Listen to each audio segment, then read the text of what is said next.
Praise the lord. ఈ లోకంలో మనకి ఎన్ని బంధాలున్నా, తల్లి, తండ్రి, భార్య, బిడ్డలు, అక్క, తమ్ముడు, చెల్లి, స్నేహితులు, బంధువులు, ఎన్ని బంధాలున్నా ఏదో ఒక రోజున వీళ్ళందరూ మన చుట్టూ ఉన్నా కానీ మనం ఒంటరిగా ఉన్నాం అనే ఫీలింగ్ వస్తుంది. కానీ మనల్ని ఎప్పుడూ విడిచిపెట్టకుండా ఒకే రీతిలా మనల్ని ప్రేమించేది యేసుక్రీస్తు ప్రభువారు మాత్రమే. ఈ లోకంలో ఉండేటువంటి బంధాలన్నీ సిచ్యువేషన్ తగ్గట్టుగా ఒక్కొక్కసారి వాళ్ళ యొక్క ప్రేమానురాగాలు మారచ్చు, ఖచ్చితంగా మారుతాయి. సెల్ఫ్ ఎక్స్పీరియన్స్తో చెప్తున్నాను నేను. కానీ దేవుడు ప్రేమ ఏదైతే ఉందో, నువ్వు ఏ స్థితిలో ఉన్నా, నువ్వు ఎలాంటి స్థితిలో ఉన్నా కానీ ఎప్పుడు ఒకేలాగా ప్రేమ అనేది చూపిస్తూ ఉంటాడు. వాక్యం చదువుతున్నప్పుడు మనకి నెమ్మదిస్తాడు, శాంతినిస్తాడు, ఆనందాన్ని ఇస్తాడు, ధైర్యాన్ని ఇస్తాడు. అలాంటి ప్రేమమయుడు యేసుక్రీస్తు ప్రభువారు. నేను చెప్పేది ఏంటంటే, ఈ లోకంలో ఉండేటువంటి బంధాల కోసం, బంధుత్వాల కోసం, వాటి నుంచి వచ్చేటువంటి పరిస్థితుల కోసం ఎట్టి పరిస్థితుల్లో దేవుణ్ణి మాత్రం విడిచిపెట్టొద్దు.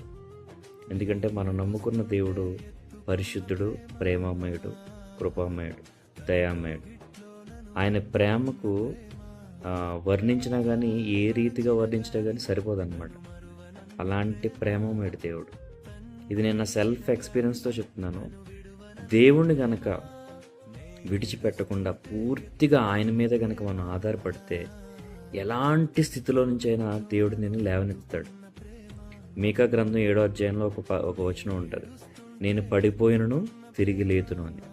అలా నా జీవితంలో హీన స్థితికి, దీన స్థితికి వెళ్ళిపోయినటువంటి నా జీవితం, చనిపోవడానికి సిద్ధమైపోయినటువంటి నా జీవితం దేవుడు లేవనెత్తాడు. ఈ రోజున ఆశ్చర్యకర రీతిలో నన్ను నిలబెట్టాడు దేవుడు.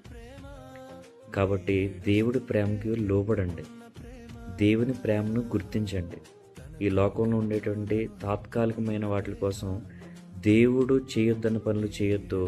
ఆయన ప్రేమ నుంచి దూరం మాత్రం కావద్దు. ఎప్పుడూ వాక్యానుసారంగా జీవించండి.